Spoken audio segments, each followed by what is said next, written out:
Hi there, good afternoon and welcome to our next session on CMAT. Any questions, any issues, any concerns? Is there anything that I can talk to you about when it comes to CMAT before we start the session? So I welcome you to BYJU'S exam prep channel dedicated to your success as a B school aspirant. In these sessions now, moving forward, we'll be focusing on CMAT. In case you are new here, please don't forget to subscribe to our channel. And what happened to my presentation? Yeah, what's wrong? Why has this vanished? So in case you're new to our channel, please don't forget to subscribe and do press the bell icon so that you can start getting the notifications. My name is Vikrant. I am your personal coach for all things related to English and communication skills. And before we move on, here is something for you to ponder over. Do you do that? Do you? So make sure that you pick up this one thing that you are uncomfortable with and then practice it. Do it every day. In fact, I was reading a research recently that talks about a particular part in our brain that starts growing when you do uncomfortable things.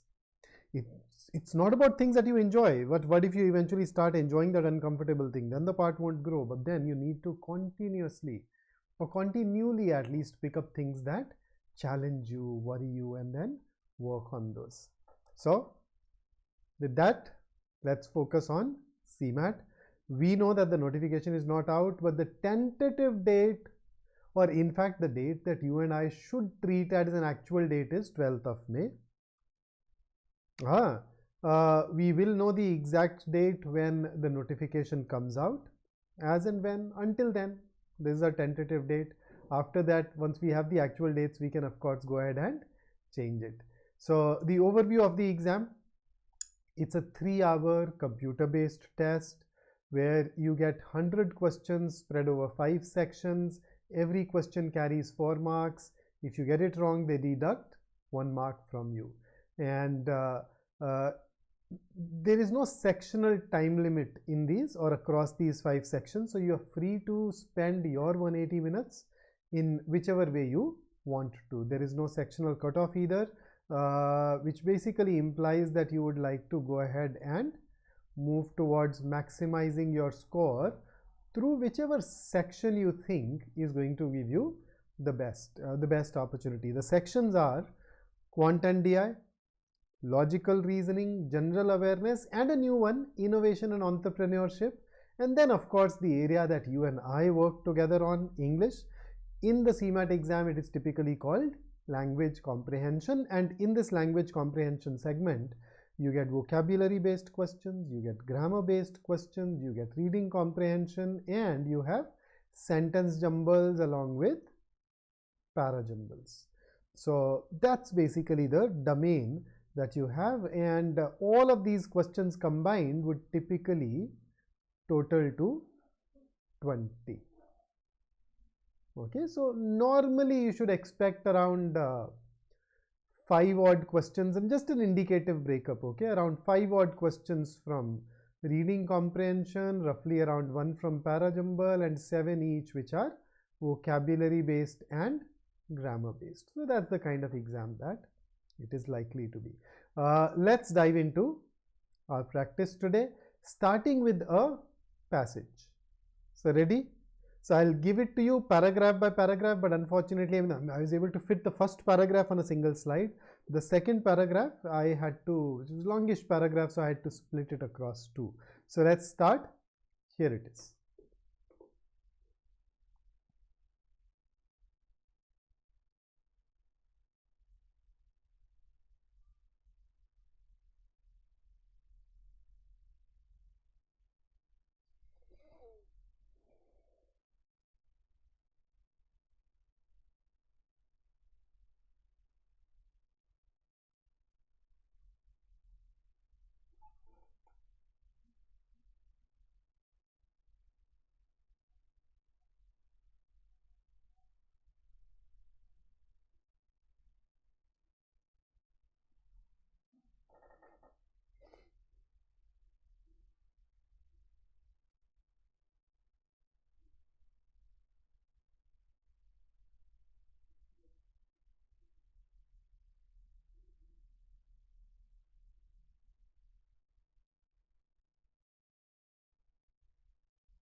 Okay, taking you to the next paragraph now. Yes, Thakur, it should help you for that as well, although that's not an exam that I've personally been tracking for a while, but I'm sure if it asks you English, then these are the kind of things which will definitely be useful.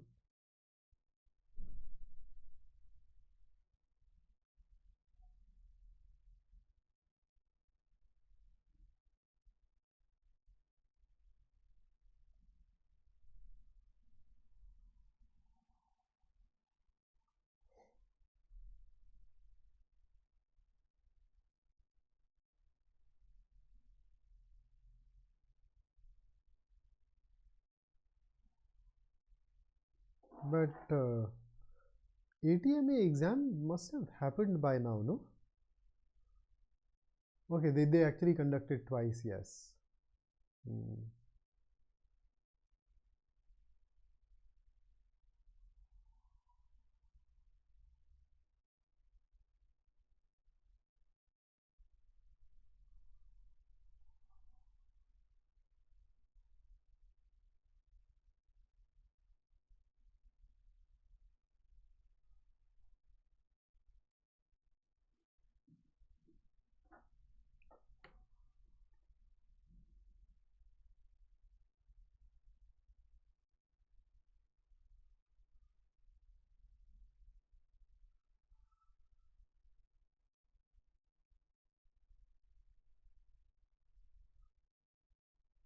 Okay, the next paragraph.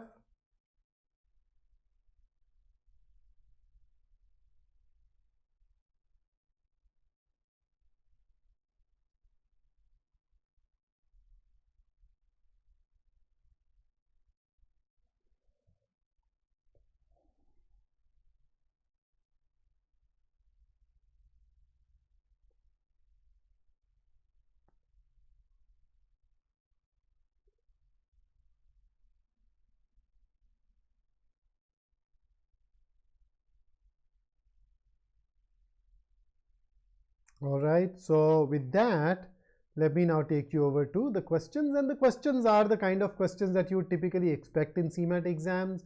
A lot of questions are fact-based or specific detail, direct. Some of them can also be vocabulary-based. So I'll hover around more or less that same question type and difficulty level most of the times. So here is your first one.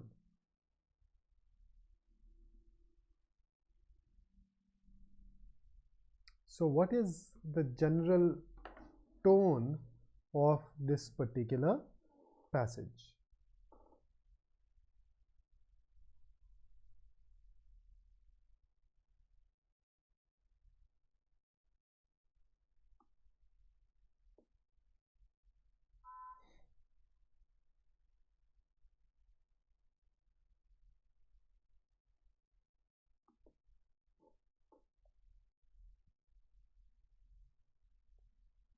So what's your take?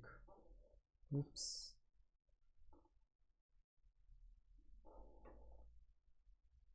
Which one of these would you like to pick up? So you notice when I look at it, B, C and D are all neutral tones, right? B, C and D basically tell us that the author has not shared his or her own opinion. Whereas critical is negative. Critical tells us that the author has shared his opinion and has chosen to be against something. So I think the first question that we ask ourselves is that has the author shared his opinion? Because if the author has shared his opinion, then we can rule out B, C and D. On the other hand, if the author has not shared his opinion, अपनी opinion नहीं दी अगर author ने, तो B, C, D. अगर अपनी opinion दे दी तो फिर B, C और D तो हम choose कर ही नहीं पाएंगे. तो क्या इसमें author की अपनी opinion है? Let's check.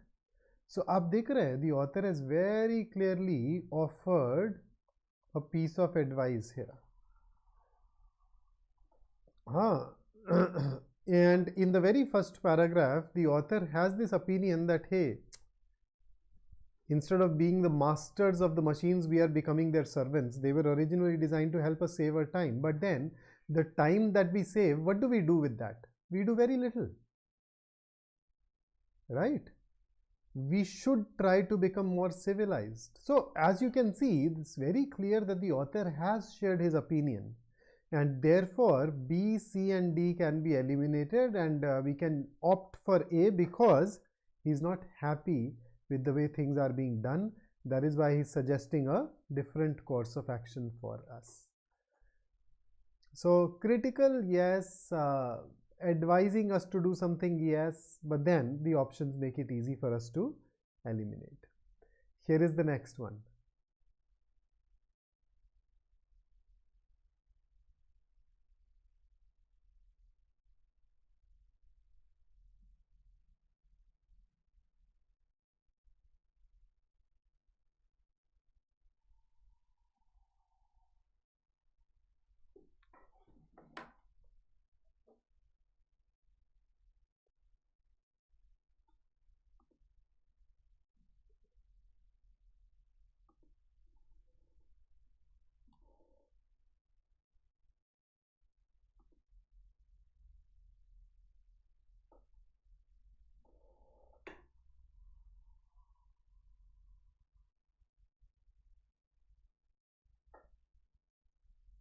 So if we go back to the third line of the second paragraph, what is it that we learn?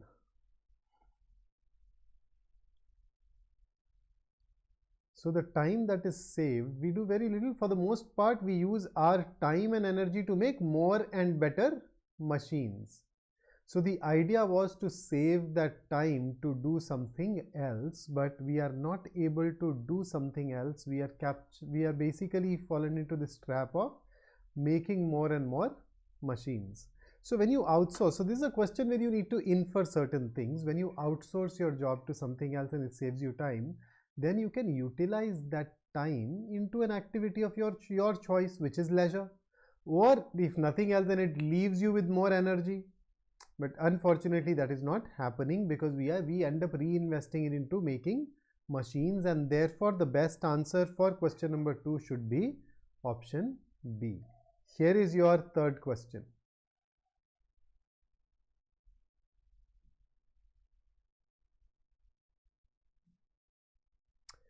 I think if you refer to the right part, the relevant paragraph, you would be able to check this out.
Okay, so in question number 3, if you look at it, you basically need to refer to the last part. Okay, in fact, somewhere around 6th, 7th line of the second paragraph mentions how civilization can be made greater. It says, so that comes closest to devoting time to make more beautiful things. And that is why the best answer is option A. With that, let me take you over to question number 4. Here it is on your screen. Which one of the following descriptions about machines is true?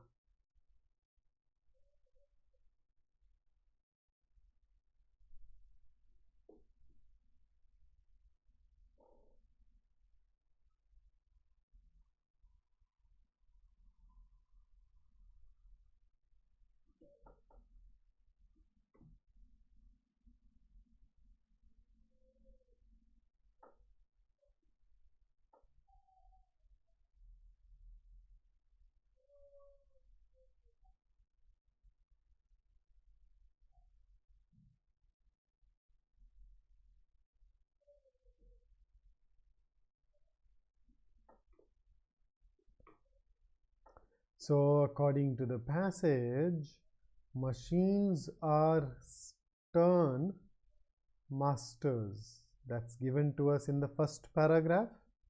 And out of the four that I see here, I do find one that says inexorable masters, and therefore we can go ahead and choose that as our answer. Have they made man more civilized? False. The author is saying that we should become more civilized.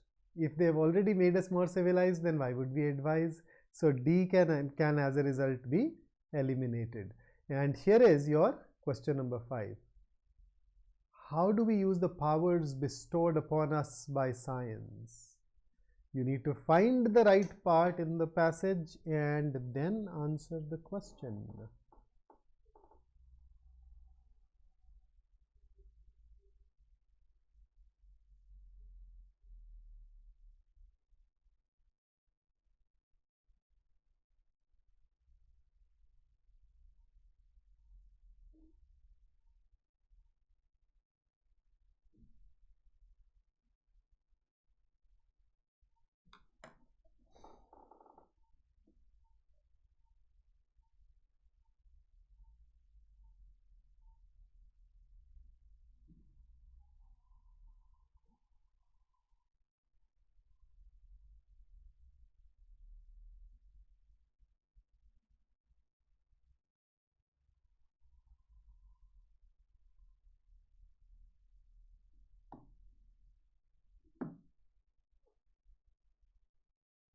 Okay, so if you look at the first paragraph, you'd realize that we act like a child, and the implication is that we act irrationally. So Anandi, absolutely, and irrationally will be your best answer as a result. So that takes care of our passage. Here are the next set of questions, starting with some vocab questions for you. So sixth, select the most appropriate synonym of the underlined word. Your time starts now.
Okay, so utopian basically means ideal, and therefore the correct answer is B. I think most of you have managed to get this right. Utopian is when you imagine a utopian world, it basically means that you want a perfect world. So ideal would obviously come close to it, and that's what you've chosen. So we can move over to the next one. Here is your question number 7, and the clock is ticking.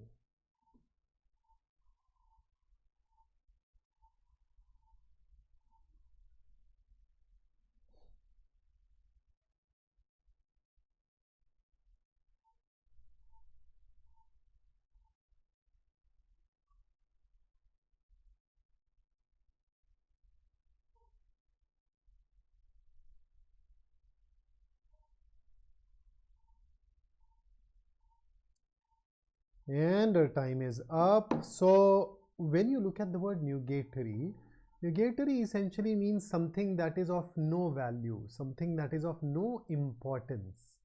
So which one of these comes closest to it? Explicit, no. Explicit simply means something which is stated clearly. Implicit is something which is suggested but not directly expressed. Then you have ineffectual. Ineffectual now means something that does not produce significant or desired results. Can be a synonym. Let's also look at decomposite. Composite is something that is made up of several parts or elements, so definitely does not come close. And that is why our correct answer must be option C. Now that's okay, Smriti. Now today is the first day that you learned this word, and hopefully moving forward you'd be able to use it, and in case you meet this in the exam you'd be able to get it right. Question number 8 on your screen. Go ahead and share your answer, please.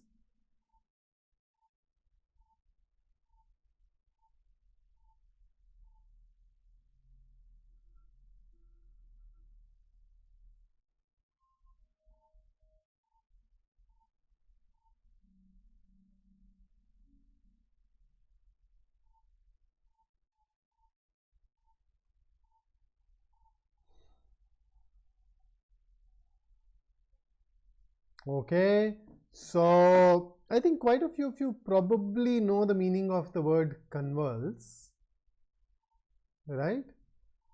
So convulse is when you suffer these violent involuntary contractions of your muscles.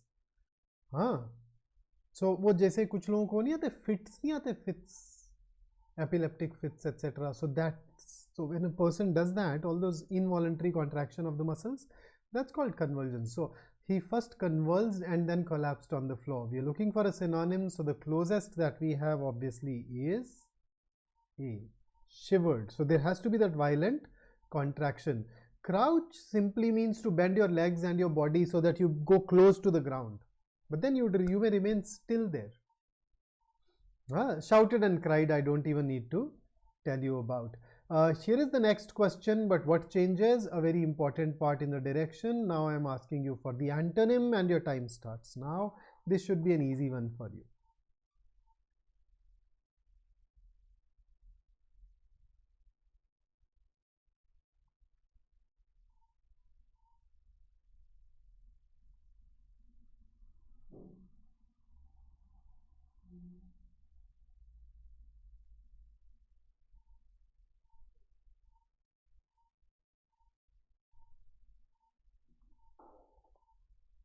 Okay, so invincible, when somebody is invincible, then it means that the person is unconquerable. You cannot defeat that person, right? So say the team felt invincible after winning every match in the tournament, but one of these words may suggest that you can lose, and that word is vulnerable, susceptible to harm or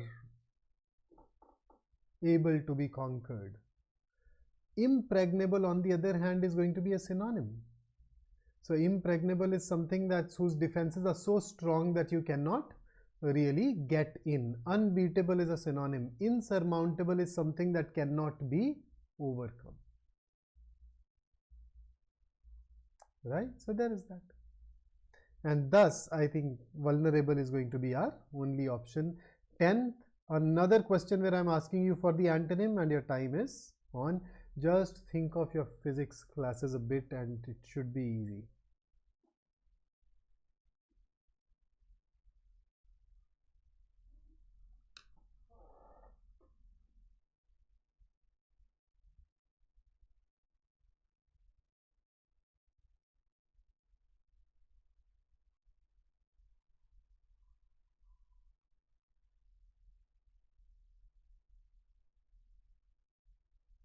Okay, so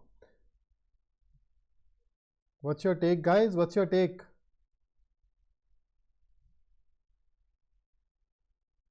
Or a condensation, that process where gas or vapor turns into liquid when it cools. It can also actually refer to the act of making something more concise, more compressed. For example, the morning dew on the grass is a result of condensation as the water vapor in the air turns into tiny liquid droplets. So the opposite, of course, is evaporation, where that liquid turns into gases and vanishes. Recapitulation means recapitulation is summarizing, the act of summarizing all the main points, often at the end of a presentation or a decision. So recap, as we call it in short. Abridgment is to make something more concise. That will be in fact a synonym. So that's why the best answer is option D. What do we have next? Ushered, and the clock is ticking.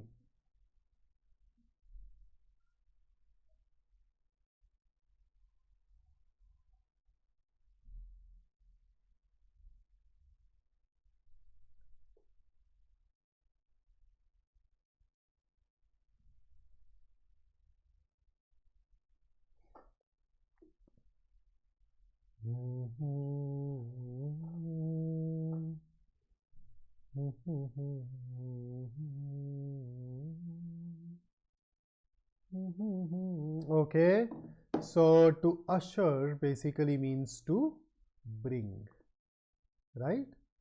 To lead, to guide. And the opposite will of course be obstruct. So in usher you lead, guide you bring, whereas in obstruct you prevent, and therefore that should be a fairly clear-cut answer. Some of us have also picked up D. Directed is going to be a synonym. When you be looking for antonyms, right? And with that, let me take you over to the next question. I've not bothered to write down the directions separately, but it is a parajumble. You've been given 4 sentences and you are supposed to pick up the most logical sequence for these 4 sentences and mark that as your answer. I have not set up a timer, but once I get an answer from you, I'll start the discussion.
So, any answers? What's your take, guys?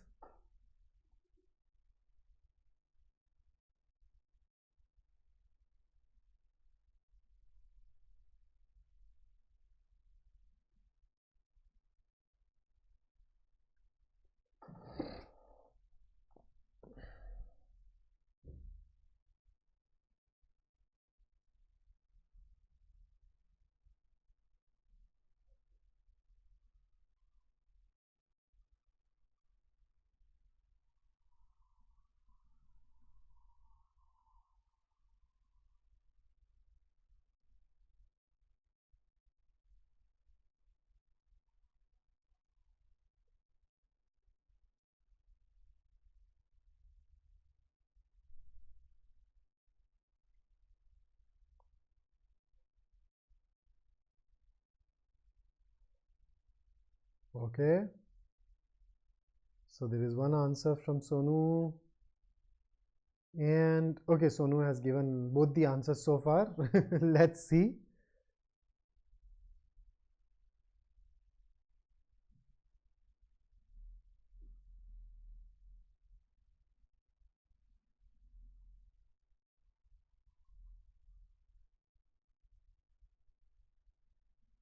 So I think you notice B is a topic sentence. It talks about traditional songs and music form the identity of the tribal culture, right?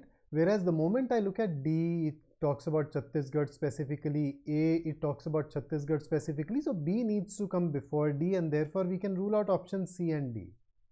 So what is the difference in A and B? Starting with B, but then AD. So in both of them, you notice, in fact, we can look at this, DC or CD. What do you think?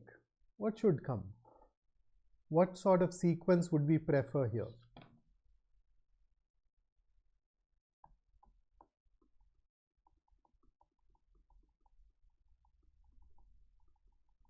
Now in C, I notice the term initially.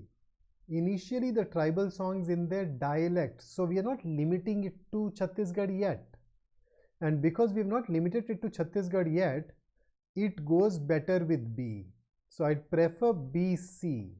And thereafter, you can go ahead and put in D. And thus, I'll opt for B. So the problem is, if you opt for A, you have already introduced Chhattisgarh, and then once again, you are talking about something that A and D have already conveyed with respect to Chhattisgarh, but C is not even limiting itself to Chhattisgarh. And thus, the best option for us is going to be option B. So guys, that's what I brought for you today. And I want to remind you that we have launched our specialized course for CMAT.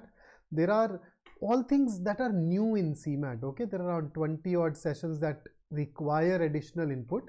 So we have given those live lectures here.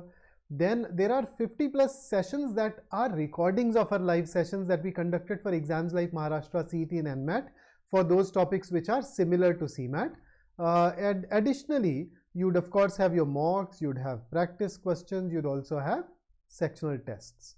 And all of this is priced very attractively, as you can see. So if you're a serious aspirant, I'm sure this course will help you a lot. And if you know somebody who's writing CAT 24, do let them know about this workshop that we are conducting on the 17th and the scholarship test that we are conducting on 24th of March. That'd be a huge help for us. So, and in case you want to reach out to us, talk to us about any of these things, including the course, go to this particular link, fill up the form. That will give you an opportunity to sit down with a member of our team one-on-one, where we would listen to you and provide solutions to your concerns and address all your questions. So that's it for the day. Don't forget to like the video before you go, and I look forward to meeting you once again in our next session together. In fact, I'm taking a CAT session tomorrow at 12. Yeah, the difficulty level is higher, but a lot of these question types are still the same. You'd have RC, you'd have parajumbles, etc. So if you want some extra practice, do tune in tomorrow at 12 as well, and we can work together for some more questions, right? Have a great day ahead. I'll see you soon. Take care.